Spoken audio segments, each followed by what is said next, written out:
Hold on.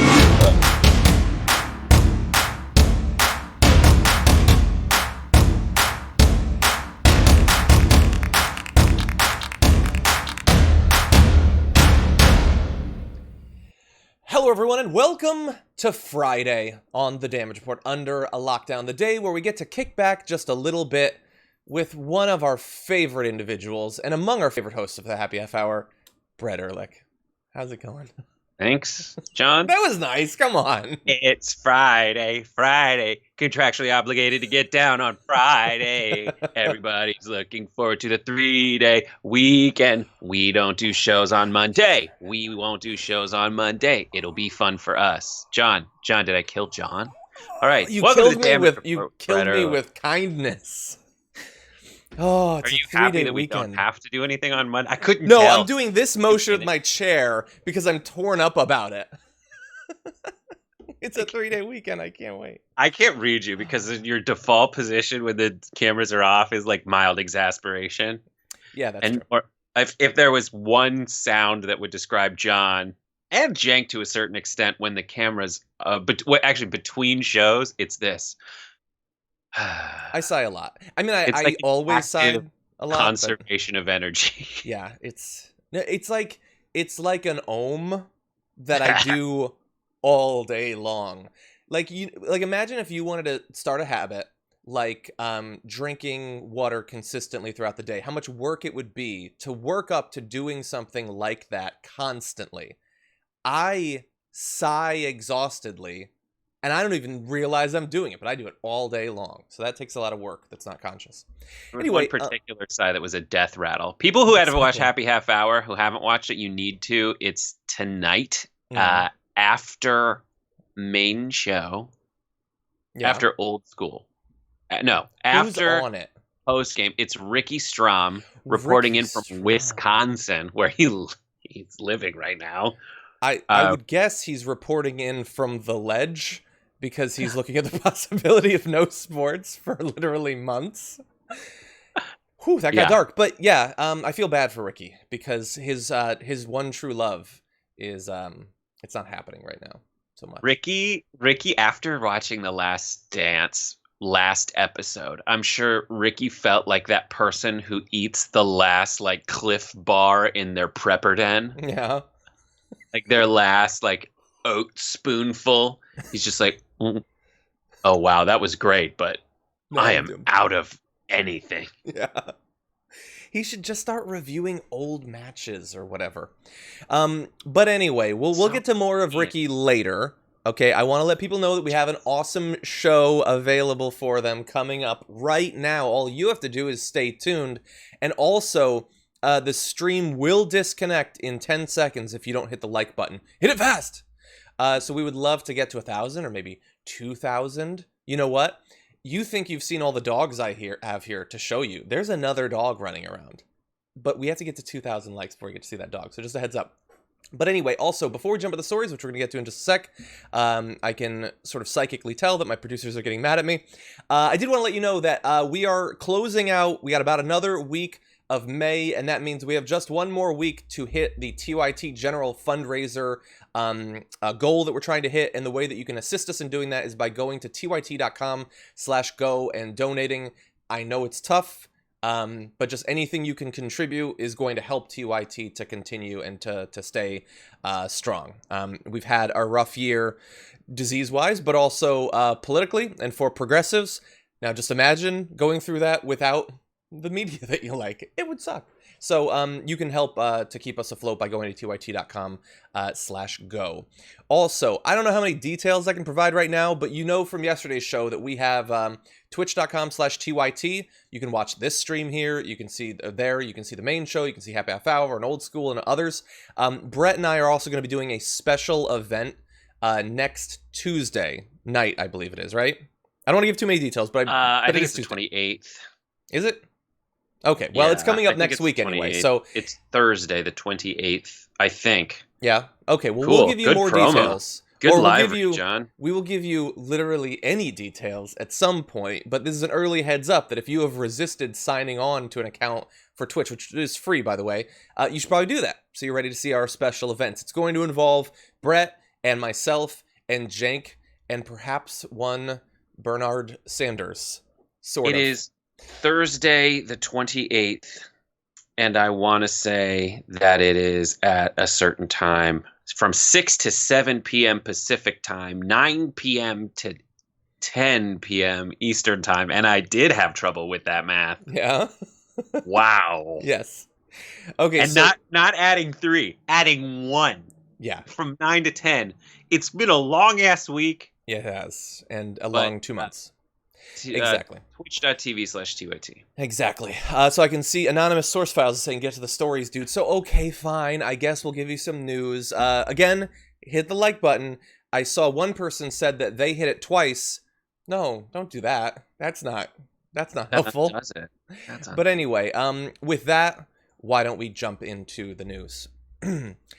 Donald Trump was off in Michigan yesterday, mostly not wearing a mask, but I want to talk about more of what he said than what he didn't do, and that's this little comment he made about Ford. In our lifetimes, the company founded by a man named Henry Ford, good bloodlines, good bloodlines. If you believe in that stuff, you got good blood. Okay, so... Yeah, that's sort of what I was thinking the first time I heard it. Okay, we've got stuff, but Brett, go.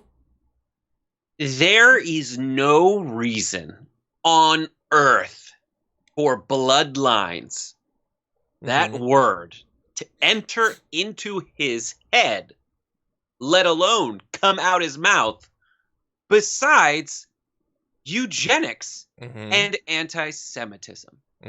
There is no reason to think that. You say Henry Ford. What else is there? Maybe he thinks Harrison Ford is his kid? Is that what it is? Ford's filling station in Culver City, his son's restaurant that's like, meh? No.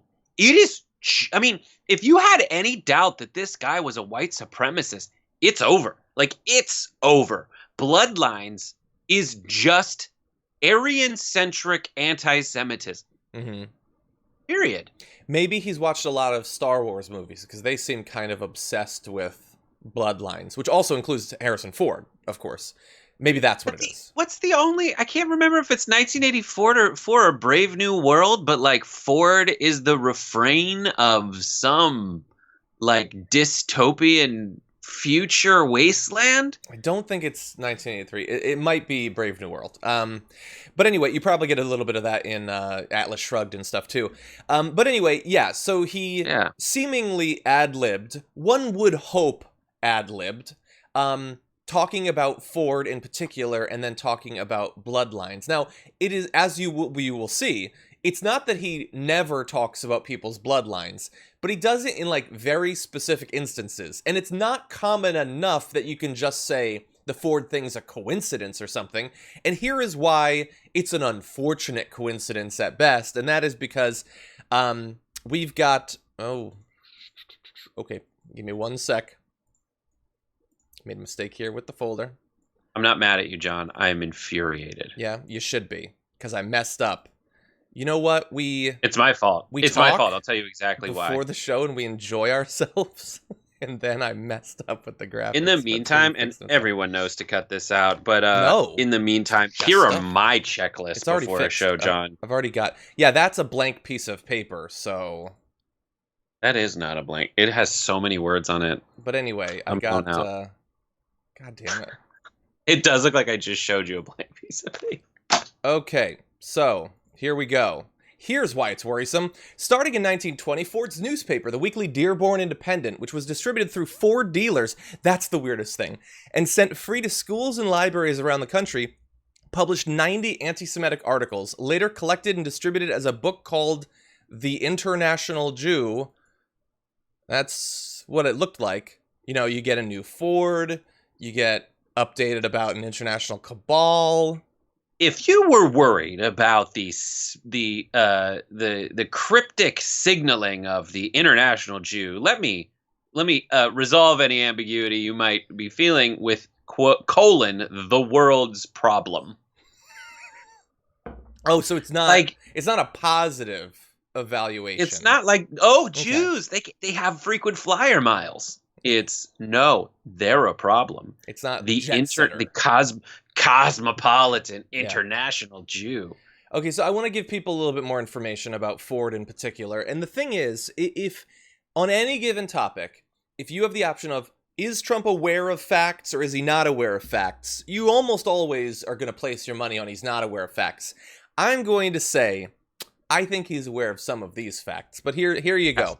The collected articles that we just talked about were sold as a pamphlet, which was subsequently translated into German, and I think you know where this is going, and inspired Hitler's praise for Ford in Mein Kampf. Quote, "It is Jews who govern the stock exchange forces of the American Union. Only a single great man, Ford, to their fury, still maintains full independence." It's the rare direct quote from Mein Kampf on the show. But to give you a little bit more information about behind the scenes, John's full of them. To give you a little bit more information about Adolf Hitler's admiration for Ford, the wall beside his desk in Hitler's private office is decorated with a large picture of Henry Ford. And in 1938, Ford accepted the Grand Cross of the German Eagle, the Nazi regime's highest honor for foreigners, on the occasion of his 75th birthday. The two Nazi diplomats who pinned the medal on his chest also brought a personal message of congratulations from Hitler. So he had two Nazi diplomats pinning things onto him, and he liked that. Ford is a symbol of Americana, and people who wear it proudly and aren't Chevy people who say fix or repair daily. It is a symbol of Americana because of cars and assembly lines and manufacturing and open roads, right? Those people never use the word bloodline to essentially out themselves as knowing about the anti-Semitism. Trump absolutely did. There is no other way to read this than he knows all this Hitler stuff. Like with Hitler, you could say bloodlines because you're criticizing Hitler because you know he's an anti-Semite, obviously. But for Ford, everybody just kind of listening, hearing bloodlines who doesn't know about Ford's anti-Semitism had to be like, what? Yeah. I mean, some of them probably understood what was going on and why he would talk about the assembly line. Talk about like the Mustang or something. The talking about the bloodlines. That's the weirdest. It's only clanny crap. Yeah. Imagine any conversation someone bringing up bloodlines, and it's not about the Westminster Kennel Club or whatever. How weird that would be. Like my high school basketball coaches would talk about bloodlines when they were like saying who their kids, their basketball players should start dating so that the kids could be taller. You know what I mean? Well, like that's still weird. That's just a very specific sort of weird. It's still creepy, but at least like it's in that respect. Either you're breeding dogs or you're trying to have tall kids, or you're engaging in eugenics. Or advocating for its use. Yeah. Okay, let's jump to a little bit more about this subject with Trump. Trump's obsession with bloodlines might perhaps have begun with admiring Henry Ford's contribution to the conversation, but he has made multiple references to bloodlines and genes over the years. He's repeatedly credited his position in life to, quote, good genes. In a July 2016 speech, he referenced his late uncle, a nuclear physicist, saying, Dr. John Trump at MIT, good genes, very good genes. Okay, very smart. The Wharton School of Finance, very good, very smart. That's fine. That's fine. I mean, that's fine. You'd say that your parents are smart, you're smart, you gotta be smart. And then I'm just talking about the way that this kind of discussion comes up is, that's why I mentioned like Harrison Ford, maybe are any of Henry Ford's, I guess maybe.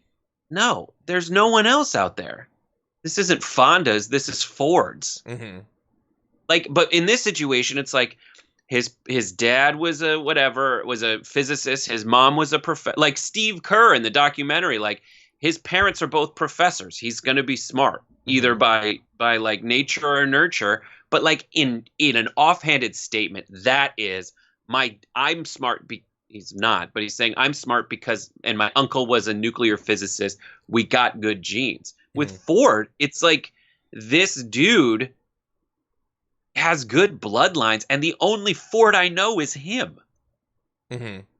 Unless he was introduced by a Ford, which is possible, I guess. Yeah. If that was the case, I would say perhaps you could again say something about the company as opposed, like, just because I meet someone's kid doesn't mean I have to talk about their bloodlines, nor have I ever, because that's bizarre. Now, really fast, let me run through just a couple more of these.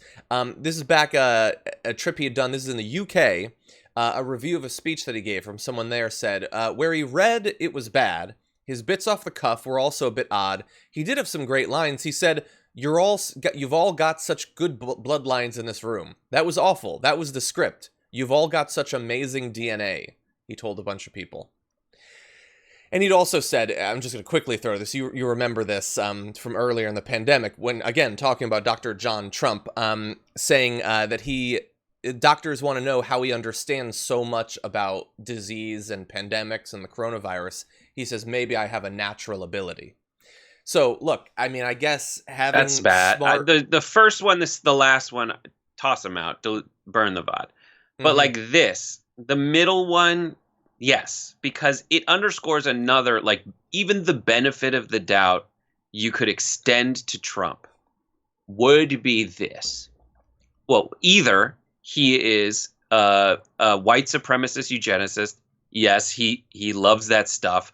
I mean, he is Ayn Randy.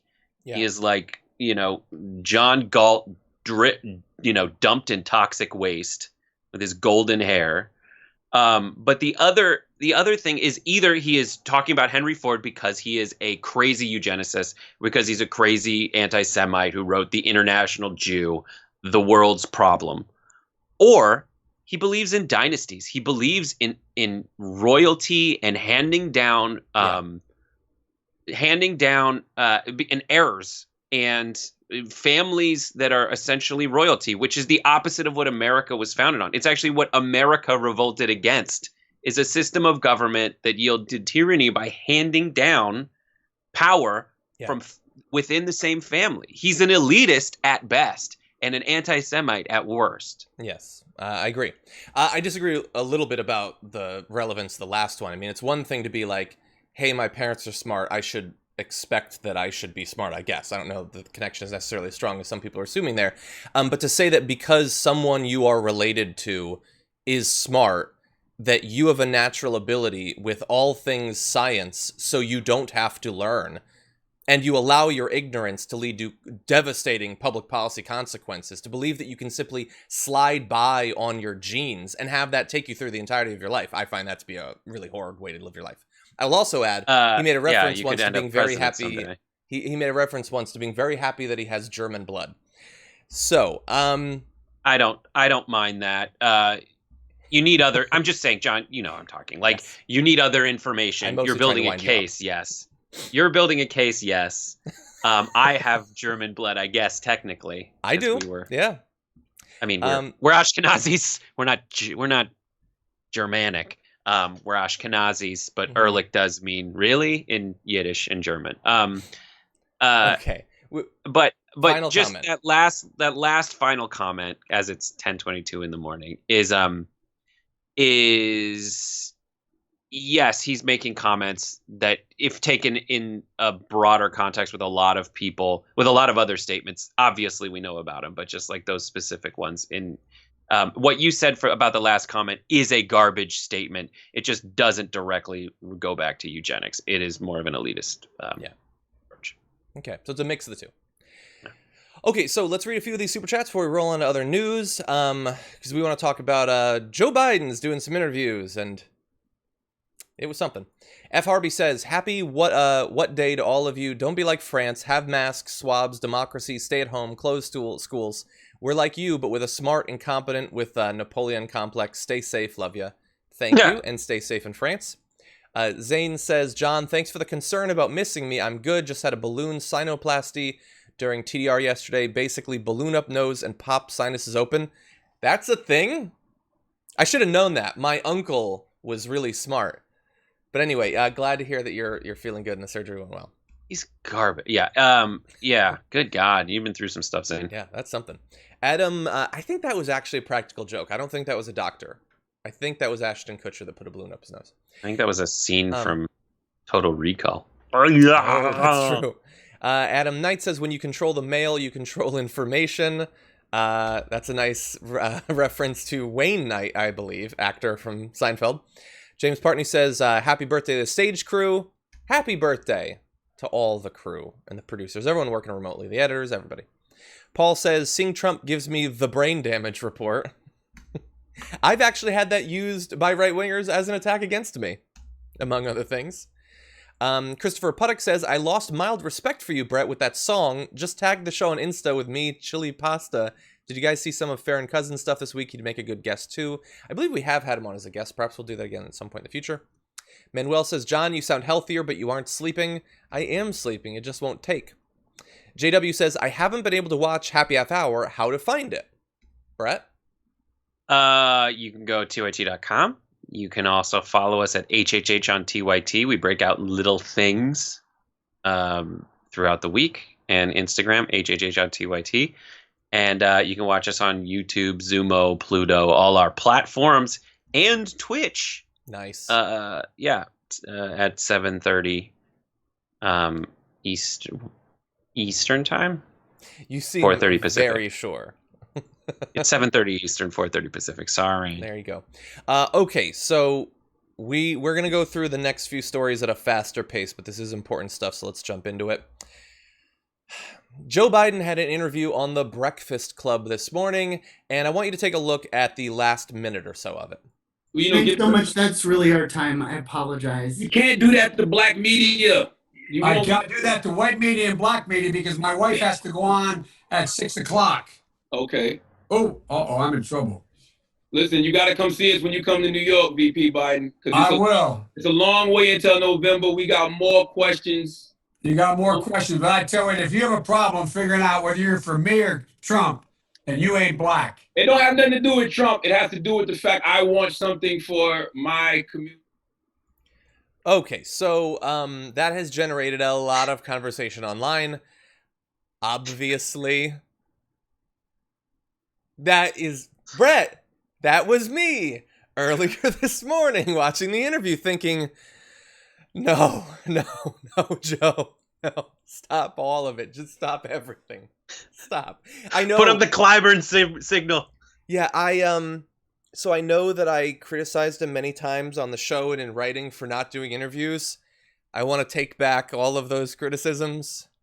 I mean, Please don't do any more interviews. Yeah. He's had some fine interviews, and then he's had interviews where he yelled at Charlamagne, if you can't decide between me, you aren't black. That's stupid. That was a stupid way to say it, John. He didn't yell at Charlamagne. Mm-hmm. He didn't. He just he absolutely thought this was he was too comfortable. Mm-hmm. And I mean, look, I get that he was joking. The hubris of the moment. Yeah, it's hubris. It's thinking this is that you can make this joke when you can't.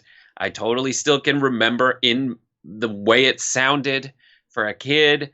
There was a kid in our middle school who was best friends with a black kid and thought he could say the N-word, and I still think about it to this day, and it makes me feel sick. Yeah. And you just can't do that, and Joe didn't say anything remotely close to that, but still it was that sense of entitlement. Yes. That he did not need to exercise the way he did.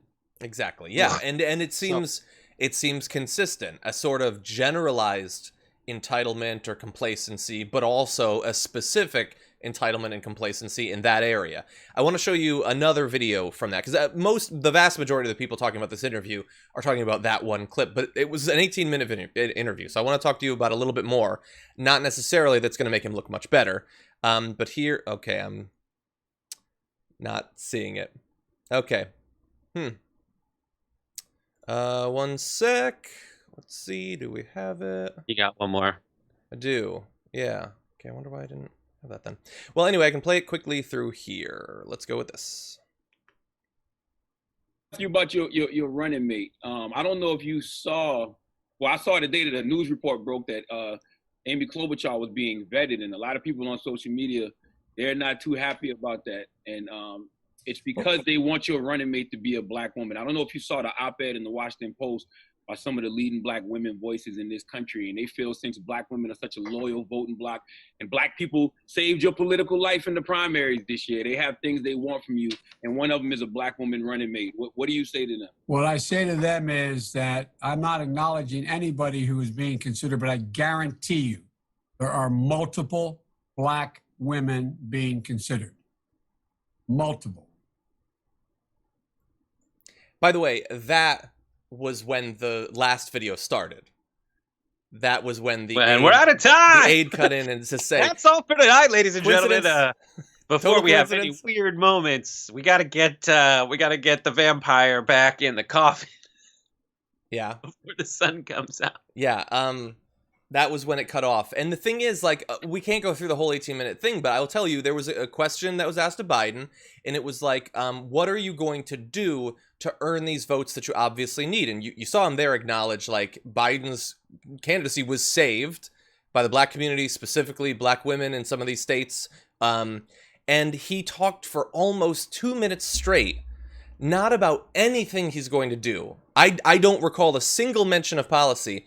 It was all, I have always gotten a high percentage of the black vote. I got 96% in this election, and people said I wouldn't get it, but then in my Senate run, I got a really high percent. He wasn't asking you to reassure him, Joe, that you will get the votes. It's for you to make the case of why you should get the votes. He was given multiple opportunities, and he didn't offer anything up. It's good work if you can get it, man. Yeah. Like, if you can get those votes, then get them. That was, I mean, a lot of the analysis of that is he's Obama adjacent. Mm-hmm. And Clyburn was like, no, he's the real deal. I really am, prominent South Carolina black politician said, came out in the last few moments of the primaries when it was most crucial for Biden to turn the tide in the South Carolina primary. And Clyburn delivered him, and then the Democratic Party delivered every other moderate in the universe. That was the time the tides turned, and he got the votes. And a lot of the reason, it seems, from the analysis I've read and from talking to various people, is that it's just I just want it to get somewhat back to the way it was before, because this is impossible. Yeah. And the time when Obama was the president was better for me than the time that is now. And a lot of people, when they're analyzing how they want the world to be from a political perspective, like, they're busy. They have a lot of stuff going on, and they read the news that they see. And you and I read a million different kinds of news. And for us, you're making a policy-based argument, and it seems like you got to make it better. Whether that is finding a way around the corporate media slant, or making a different argument to get through to more people, or making this argument for a longer period of time to push the discourse the direction it has been going.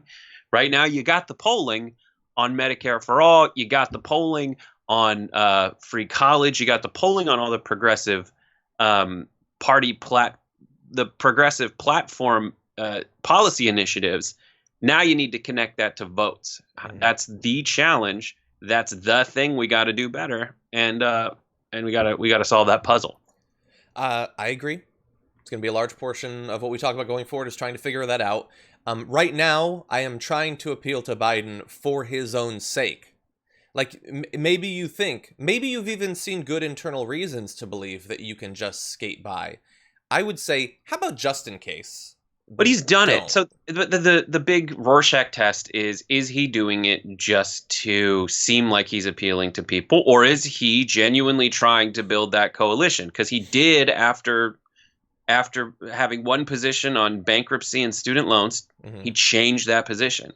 He did put AOC and progressives on his unity coalition, and we did a video about that. We did a video, and we did, and it's and those are. And I tweeted about his rent stuff. Got a lot of hate for acknowledging he said that. Everybody yesterday went crazy on Jank, and our poll, which was about which frontrunner you want, when they were like, I want Nina Turner. And it's like, yes, we all want Nina Turner. The question is a little different than that. Like, what are we going to do given the circumstances? I know that one part of it is we just got to keep fighting the fight, but the other one is, how do you fight the fight given where we are right now? And that is a more difficult, nuanced, strategic conversation versus one that the polling already says that we're winning on, which is just the polling's showing that we're winning on, which is just how people feel about stuff. We need to connect the dots in people's minds. And unfortunately, you got to run through corporate media, which is trying to preserve their ad sales people's revenue streams. Yeah. Look, I want to end with a statement that was sent to media by Charlamagne about the interview. And I went on his Twitter, and some of his tweets about it imply that he thinks at least that some people are taking that last comment as like what the interview was, and he doesn't think it was representative of the full interview. So if you found it interesting, please watch the entirety of the interview. It is available. But here is a statement that he said. We have been loyal to Democrats for a long time. Black people have invested a lot into that party, and the return on investment has not been great. As Biden said in our brief interview, when I asked him if Dems owe the black community, absolutely was his answer. So let's see what you got. Votes are quid pro quo. You can't possibly want me to fear Trump more than I want something for my people. So that's his view. That is I haven't seen it written so clearly before. Yes. That is great. Okay, let's briefly read a few of these super chats before we jump into other news. Christopher Puttock says, it was between this and an old poker game that can wait. Also, out of curiosity, what is your stance on poker, and who in the TYT presenters is the best poker player you think? My wife. Yeah? I mean, I like poker. Brett and I and his wife have played poker before. She's won tournaments. Yeah? Awesome. Or at least gotten to the bottom. Who do you think is the best at poker? I mean, I haven't played with most. Anna was at the same game that I think I'm thinking of.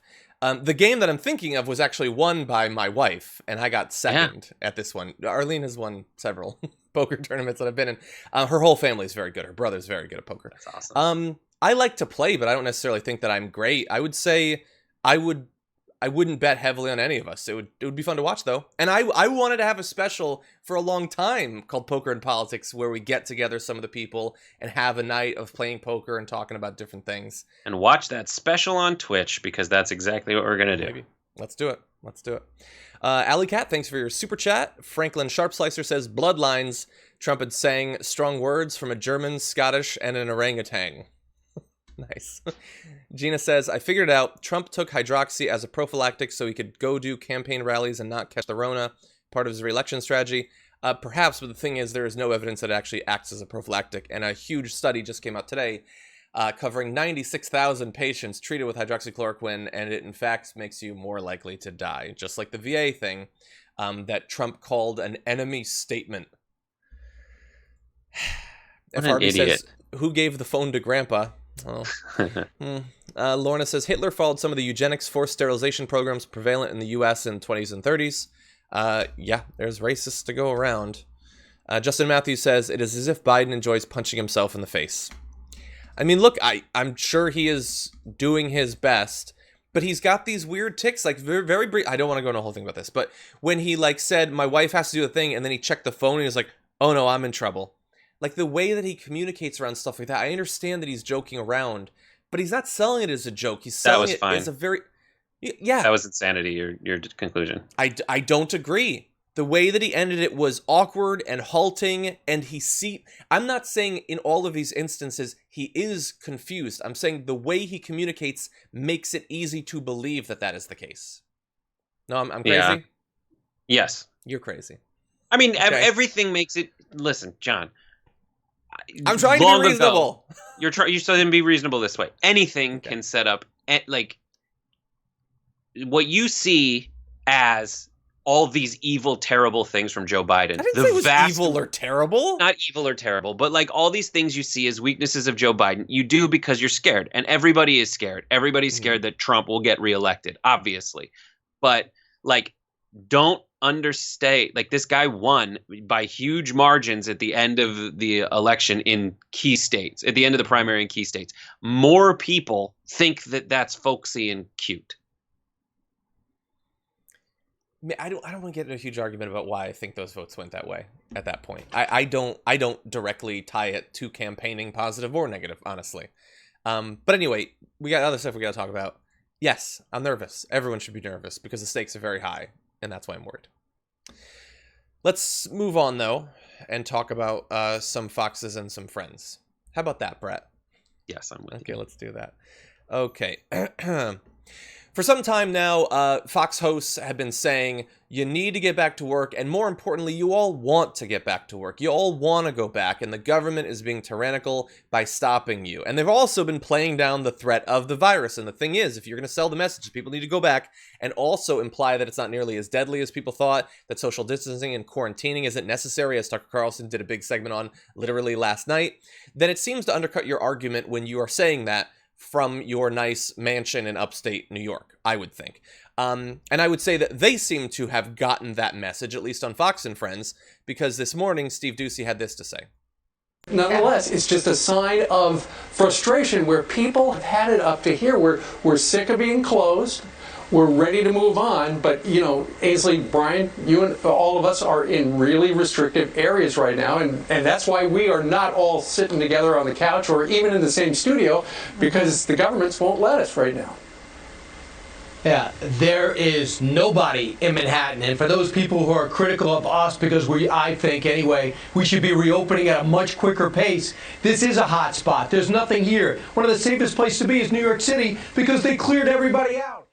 Okay, so they're only broadcasting from home because the government won't let them broadcast from the studio, and then Kill Me doubles down and says, it couldn't be safer here.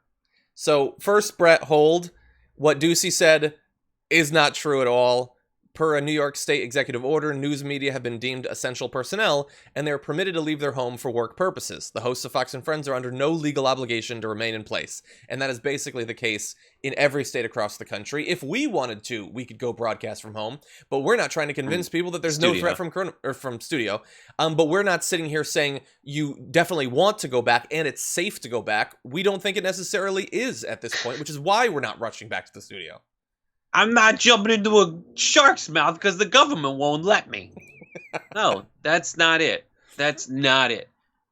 It's so stupid. He just lied to you. He lied to you, and in that is is the essential lie of Fox News.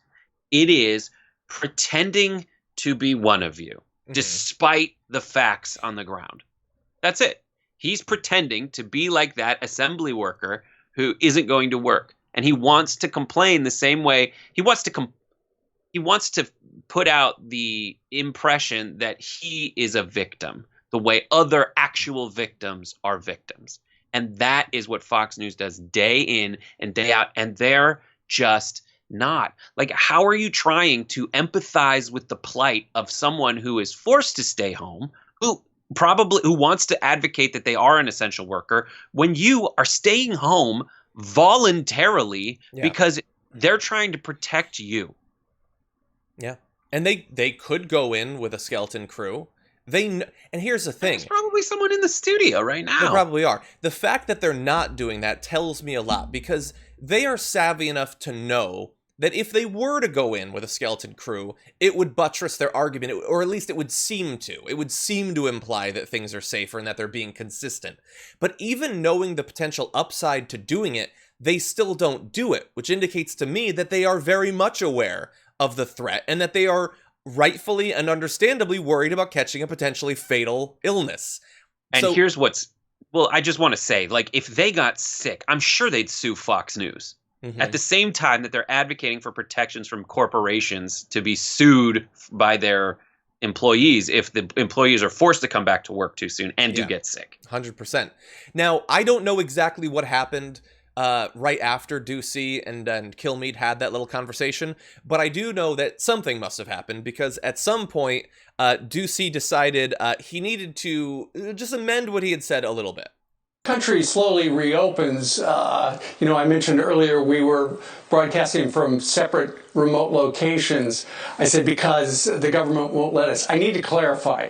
We are simply following the government protocols and guidelines. And ultimately, if you are lucky enough that you can work from home, you should. Okay, so he admits they're under no obligation whatsoever. We're just following the advice of government. The government says, sure, you could go back, but it's probably not safe to because you could die from coronavirus. And that, to me, a millionaire who can sit in my house, seems very reasonable.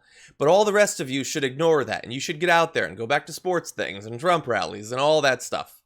Yep, that's so stupid. And then there's a little bit of something that we're going to get into with garbage people at the end, where Kilmeade at the end of the first clip said, essentially he says it's super safe. The reason it's safer now, essentially, is because of all these things you're complaining about.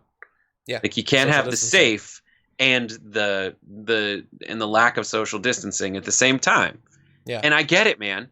It's so frustrating. Like, we all know these things, you idiot. You dingus. Everybody knows that it's dangerous. Everybody knows that these are very annoying constraints put on people's emotions. We also know that your team is lying about it. And we all know that we need to find the right equilibrium here. We're doing it responsibly, and you'd rather just complain about it as part of your grift. Yeah. Yeah, and just two quick things. One, He seemed to acknowledge at the end there, Doocy, that if you're lucky enough to work from home, you should.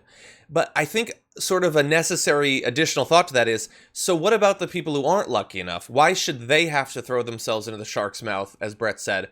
What if there was an alternative? What if the government could help them? Why is that not even a topic of conversation? The possibility that they could be helped so that they don't have to for a little bit. Yeah. And I want to give a little bit of credit to Ainsley Earhart, who I don't often give credit to. She, after the Kilmeade thing, I don't remember exactly what she said, and I don't know what her position is on social distancing and all that, but she seemed to indicate that she was saying that Kilmeade was wrong, that it is still, there's a lot going on in New York, and it's potentially dangerous. She also said a lot of people can't leave because they don't have 2 homes, and then she paused and said, most people don't. Yeah. Good catch. You do. Most people and don't. The only reason she's saying that is because this is the safest time to fly, isn't it, Ainsley? Because she caught so much flack that's true. after she made the mistake. Yeah. And they've been irresponsible the entire way. Yeah. And it's so strange to me that rather than understand the reason, the full implications of why they got the blowback, they'd rather just kind of technically be accurate without really understanding the spirit of what they should be saying. Yeah. 100%. Yeah. I try to give her credit, but you're right. She was 100% wrong about that. It's the best time to fly. Oh, it's the safest time to fly, she said. Yeah, it's the safest time to fly. Yeah, best. But these are the people that we put in charge of discourse in America. Yeah, they get so many viewers every day. Okay, let's quickly roll into another story. Economically, these past few months have been very rough for the vast majority of Americans, but the past month or so has seen some improvements among a certain type of people. America's billionaires saw their fortunes soar by $434 billion during the U.S. lockdown between mid-March and mid-May. The net worth of America's billionaires grew 15% during the 2-month period, from $3.382 trillion from $2.948 trillion. Now, really fast, before we get into the specifics, and the specifics are mind-boggling, this does not mean, as some people are implying, that they all are doing much better than they were before coronavirus was a thing. Some are, and some significantly are. For the vast majority, it is that they have largely recovered from the drops in the stock market before the lockdowns. So let's be clear about that. But they are recovering very fast. And we're going to have specifics, but Brett, I want to give you an opportunity to jump in.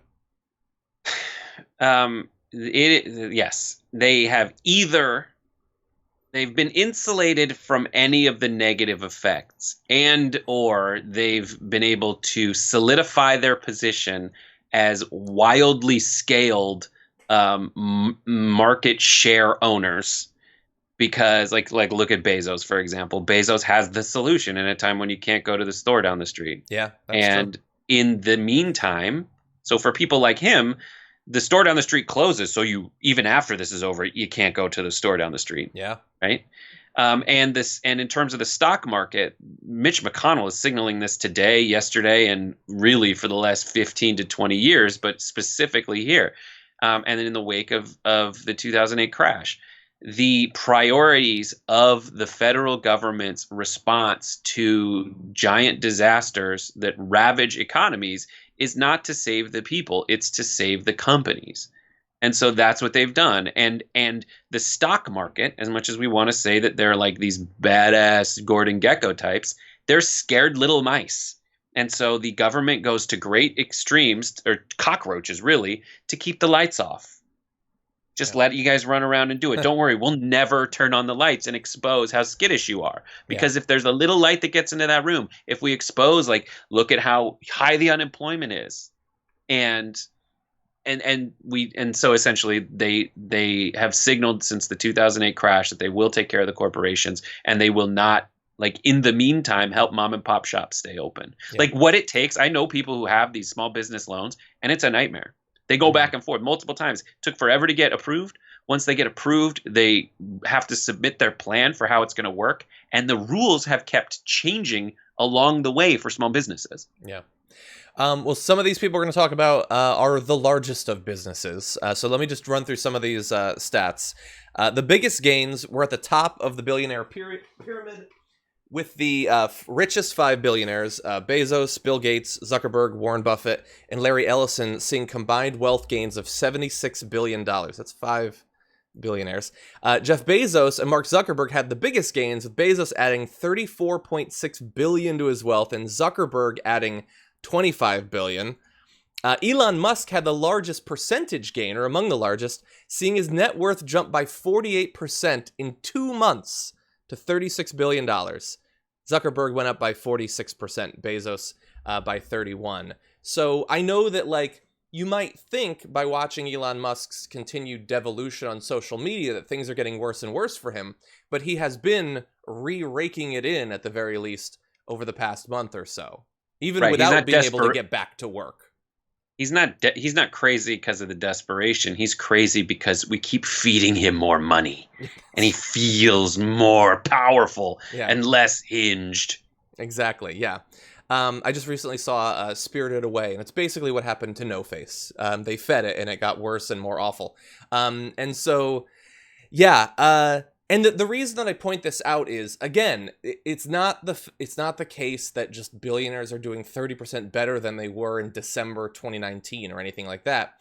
But the thing is that even before most of the country goes back to normal and starts to recover, the best off have recovered, and in fact are doing better than they were 2 months ago, basically. Not everyone has. Things like you talked about the cockroaches, like getting nervous and stuff like that, and so stock prices drop, but then they go back up once people are less nervous and all of that. Like, if you lost wages for 2 months, you don't just magically get them back once people are confident again.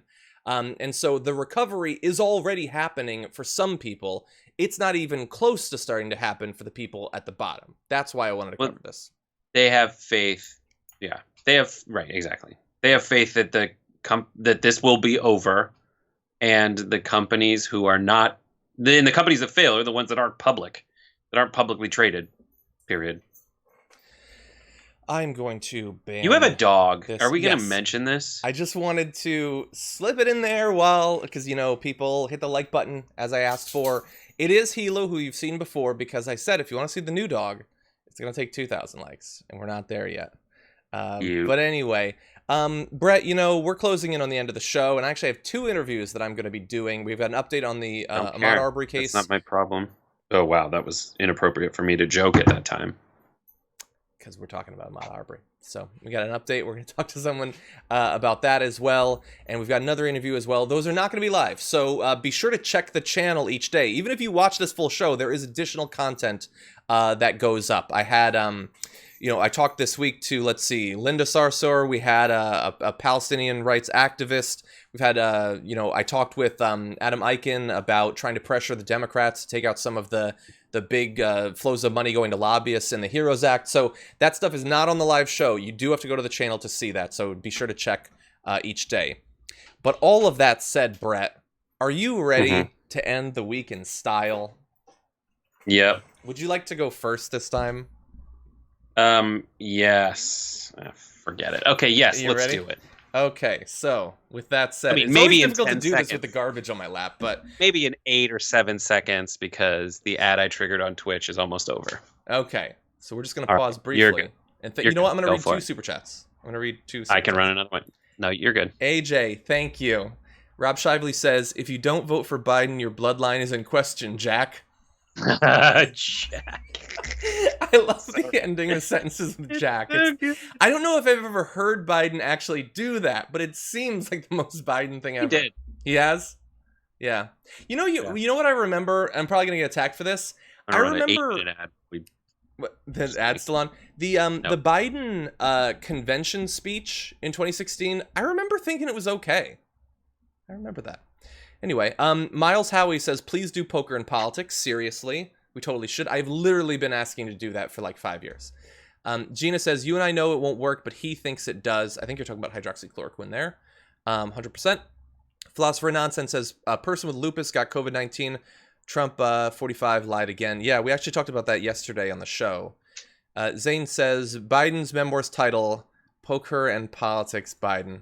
Zane, that ain't right. That ain't right, Zane. Okay, with that, let's do this thing, Brett. Assuming I have it. I do. It's the end of the week, and it is time to take out the trash.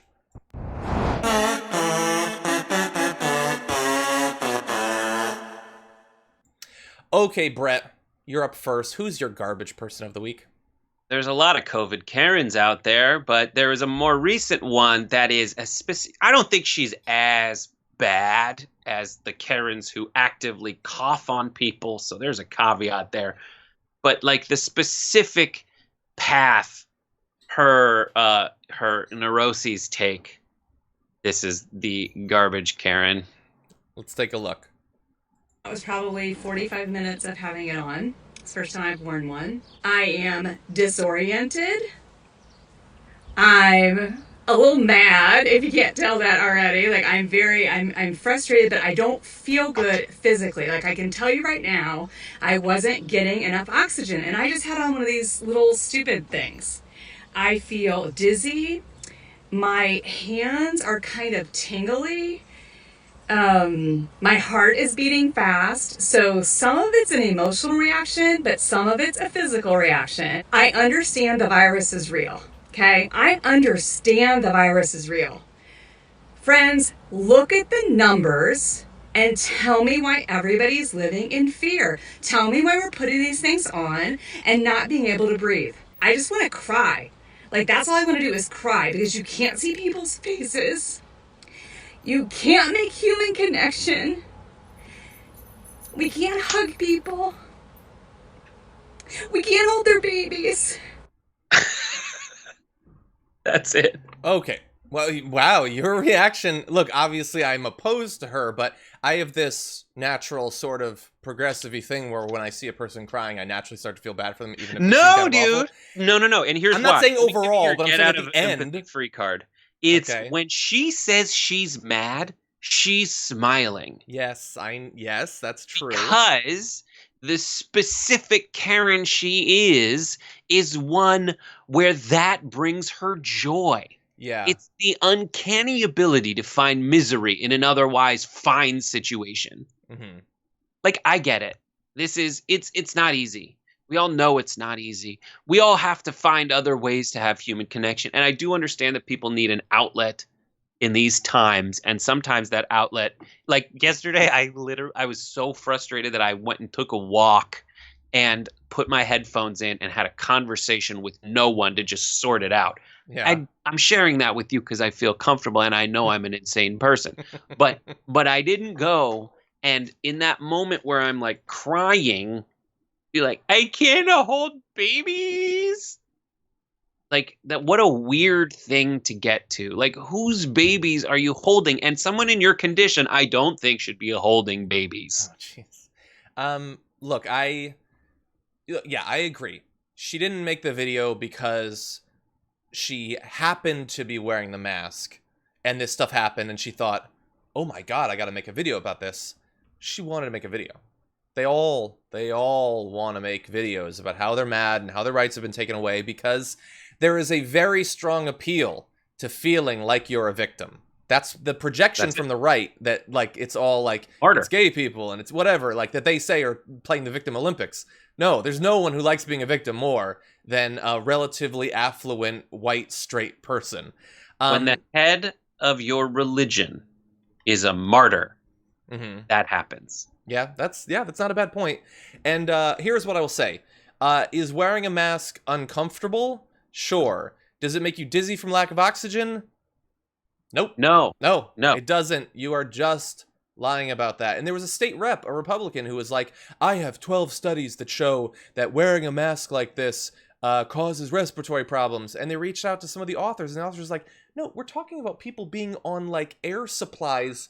Like, we're not talking about masks, PPE. They're just lying because they understand that just saying, it makes me look stupid, that you don't have the moral high ground, so they have to pretend that it's a threat to their health. It is not a threat to their health under normal circumstances. But that is a very essential part of the strange alchemy of Karenhood.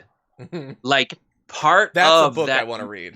The magic sauce is stuff like when she says, if you look at the numbers, is it real?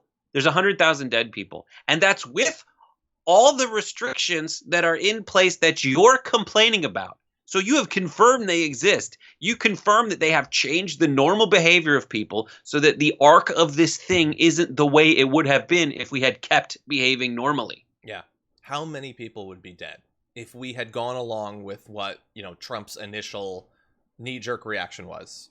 And then if just 100,000 died after all this.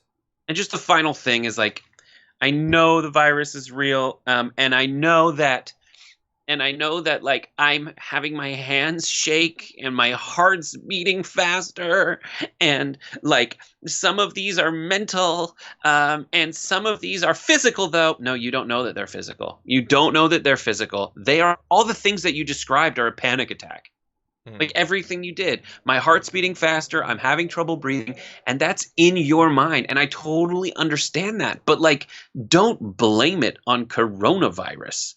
Yeah. Blame it on you and find a way to make it through. That should be your focus. Your focus should not be on, well, now I have a get out of handling this crisis free card because I had a panic attack a mini panic attack when I put my mask on.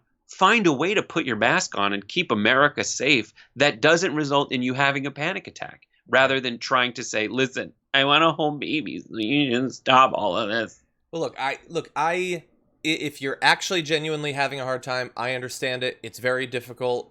A lot of people probably have it far harder than me, and I'm having a tough time. It is getting more difficult. I get that. The solution is not F all the scientists.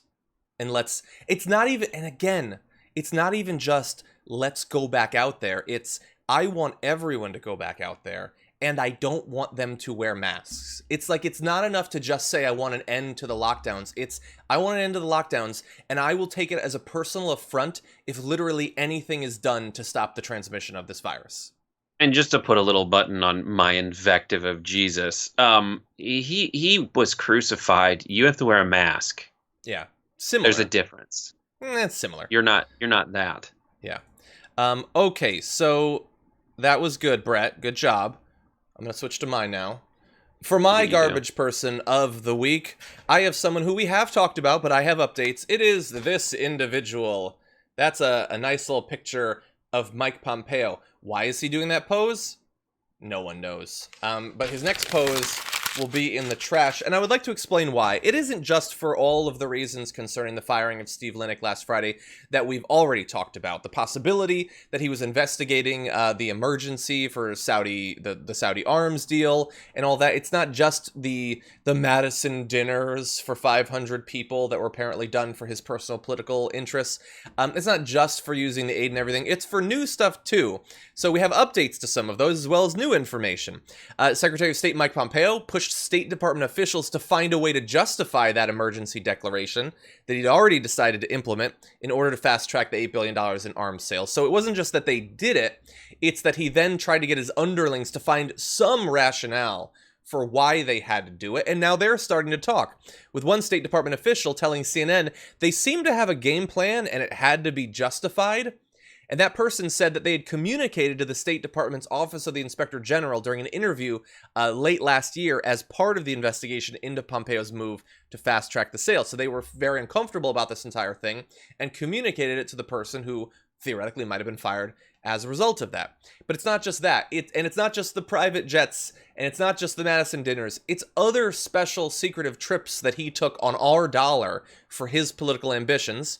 He apparently made a secretive trip in January to a Florida retirement enclave populated by prominent Republican donors while on the tail end of a diplomatic trip to Latin America, leading one to wonder if that trip was even necessary or if it was a pretext to go to Florida.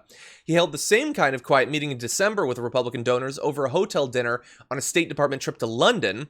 And last October, he huddled with Charles G. Koch, the Republican billionaire and a longtime supporter of his, while on an official visit to Kansas. That trip was made aboard a government aircraft. In each of these instances, Mr. Pompeo did not put the visits on his public schedule. We sort of understand why. Because the office is for him. Yeah, I used to like Mike Pompeo, and now I don't. Yeah. I used to think he was a swell guy, and now it seems like he's an evil, evil man who's only... And God, he makes me so sick. He makes me so sick because of, like, the way he just stares people down and lies. Or stares people down and knows, what are you going to do about it? Yeah. Yeah, look, it's one thing for him, like many politicians, and especially we've seen a lot of these cabinet level positions under Trump, believing that the office is there for them to just spend the money and use the personnel for errands and stuff like that, whatever they want, just personally. It would be one thing if he was also having a positive impact on our diplomatic position, helping to rein in Trump, that sort of thing. He doesn't seem to be doing that. Trump just pulled out of another treaty, one that was hoping to forestall future wars. So did he talk to Trump about that? He didn't seem to have much of an effect if we're just pulling out of treaties at a rate of like one every 6 months at this point. And so he's in a position of power. We should be able to have minimal expectations. He can't even meet those because of a combination of personal corruption, personal ambition, and deference to the will of Donald Trump. I don't think it's deference to the will of Donald Trump. I think he's playing Donald Trump in a way to benefit himself. The deference is not, but I think that's something that can be used against him to have him viewed in a more negative light by Donald Trump. Like he is using the position Trump gave him to enrich himself and work counter to what Trump does because he wants to raise his own profile in the future. He's looking past Trump. He's looking past the Trump White House. He is shoring up right now. The things he's doing now, he shouldn't be doing now. If he believed in Donald Trump, if he believed he was going to do everything that would help Donald Trump get reelected, he wouldn't be making Kansas Senate run financing trips right now. He is looking to exit. He is looking to use Trump as that little thing in the pole vault, the little thing you stick your pole in and launch yourself up. So basically, it's probably a technical term. Yeah, Mike Pompeo is sticking his pole right in Trump's little nook, if you know what I mean, and trying to launch himself onto this soft pad. Okay, third garbage person is Brett. Brett, get in there. Okay, so that's my garbage person. But as always, we close out the week by asking you who you think best exemplified live in a garbage life. And so we want to tell you what we got there. This is always available at the, usually on Thursdays, on the TDR YouTube community tab. Angel puts up a poll, and 13,000 plus of you responded to this. And let's see what we've got. Mike Pompeo got 13%. Bill Barr at 3%, Moscow Mitch at 6%, and Karen Spreadin' Karen at 13%. So, my pick and Brett's pick tied for your pick of the week. That's never amazing. Happened before. That is amazing. I know. And that is the glory and power of not having Trump on for 1 week. Because otherwise he would have... All of the above, by the way, probably means Trump. But anyway, he'll be back next week. Don't worry. But anyway, thank you everybody who voted. 13,000 of you. That's a lot. Anyway, okay, gonna have to periodically remove people whose literal only aspiration in life is to post racist things in the chat. So, Brett, thank you as always for joining me on the show. It's always fun. It is great to be on the show. Thank you so much, John. Yeah, everybody watch Happy Half Hour. Yeah. Watch Happy Half And Hour. make sure this stream goes for another 3 minutes and 50 seconds. Why is that? We have to contractual obligations. You Okay, don't need to worry your pretty I'm little head about. I'm gonna catch up on tweets and stuff anyway. And let me really fast. I guess it's a spoiler alert. Do you talk about The Last Dance with Ricky Strum? Oh yeah, for an entire block. It's all Yeah. Jordan memes that are fantastic. And Nice. what an amazing Dennis Rodman one that has Ricky and me on the floor. Ah, okay, I gotta see this. Okay, well, Brett, thank you as always. Don't worry, we're gonna hit that mark, and we're gonna talk. We've got our Twitch special next week. Brett and I are also coming up with some ideas for other stuff we can do on Twitch, so look forward to that. And go to twitch.com/TYT and follow TYT there to see our future content. Brett, thank you so much. Bye. Okay, everybody, before we close things out, let's catch up a little bit on some of these super chats. Christopher Puttick says, lol, CNN and MSNBC has a bigger pair of balls than Fox. In extension to the poker talk, you could host it and have the sports crew cover it like ESPN covers the World Series of Poker. I'd play it if I can get there from UK. That's a good idea. Maybe we could have Rick do commentary, although he probably would want to play, I imagine. Isaiah Miller says, what does the pillow behind Brett say? It's an office thing about Dwight. I'll see if you can guess based on that. Miss Given says, Brett, what does that pillow behind you say? Man, people really want to know. And do super chat donations... Oh, hold on, I'm having an issue with the document. Do super chat donations go toward the goal you are all trying to reach? So that's a very good question. They do not technically go towards that goal, but it still supports the network. It all supports the network. The super chats, though, show the network that TDR is supporting the network. So that certainly isn't bad for me or the rest of the people who work every day on TDR. And it's just different things. Like the donation is just sort of raw support for the network, and especially if you really like the main show and some of our other content, it's a great way to show that. Doing a super chat for TDR is a way of talking back and forth and, just giving a little tip basically during the show, which I very much appreciate. And it's fun. It's fun that we get to sort of go back and forth every day. Justin Matthews super chatted, almost forgot. Happy Friday, my dudes. Happy Friday, Justin. Happy Friday, everyone. Aren't Fridays just the best? Especially before 3-day weekend. Dan Page, thank you. Cult of Disbelief says, Friday is my favorite damage report. Thank you for always helping me think critically and for the much needed comedic relief. Thank you. Yeah, and hopefully, like, Brett and I tend to disagree, I think, more than most other people that I bring on. So that's good too. One of the things I like most about Brett is that he doesn't feel any sort of obligation whatsoever to say that I'm right. Franklin Sharp Slicer says, in public view, Hitler lost face. Would Jesse Owen explain to him about race? Happy half hour and weekend. Thank you, Franklin, for your poetry stylings. AJ, thank you. Lynn says, I've become addicted to the show since I've been working from home, but I do believe Trump isn't leaving office peacefully. Well, thank you for your addiction. I have concerns too. I know that Michael Moore was just saying in the last day that he doesn't think that an election is actually going to happen. We'll see. I mean, I still hold out hope that theoretically the Supreme Court wouldn't go for that the Secret Service wouldn't, that the military, who knows? But I still believe that there is a very good chance that we will have, if Biden wins, a turnover of power. But I am very worried. I'm more worried about suppression and things like that affecting the outcome rather than nullifying the outcome. But who knows? Adam Knight says, I bet she buys insurance for her car. Talking about the Karen.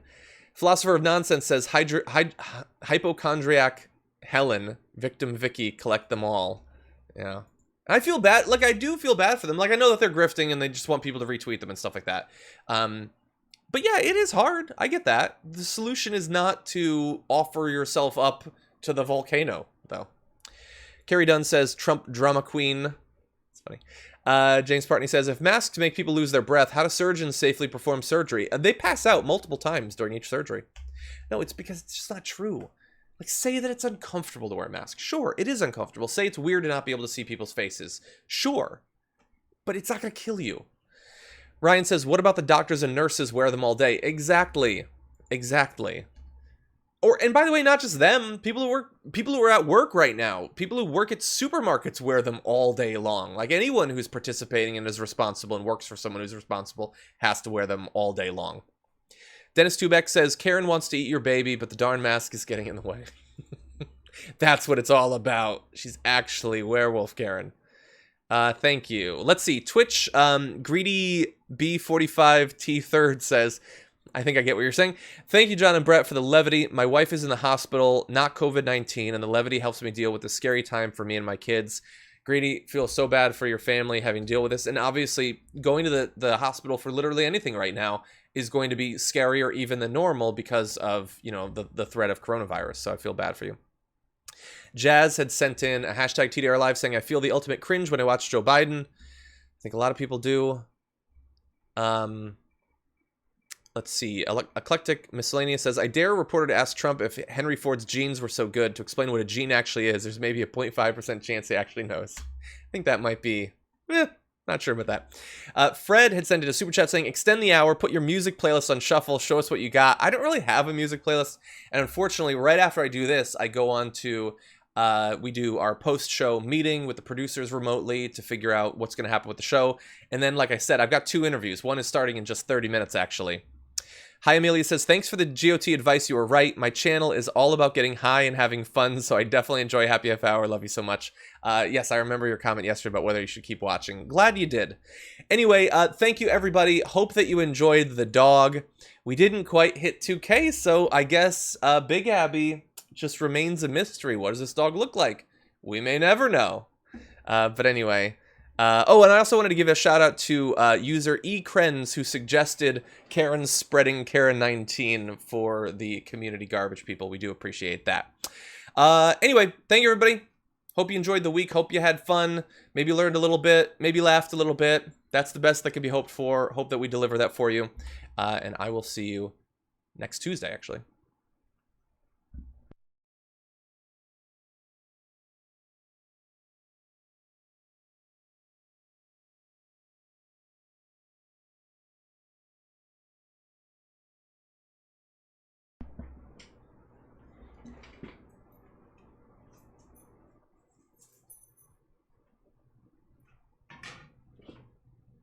You can see a little bit more of little Abby. Because little Abby's a little sweetie. And she really wants to go outside. So I'm going to take her outside for like a little micro walk for a minute. But this isn't Big Abby. You don't know what Big Abby looks like. You don't even know what you're missing. She's way bigger than this dog. You get way more dog for your dollar. See you Tuesday.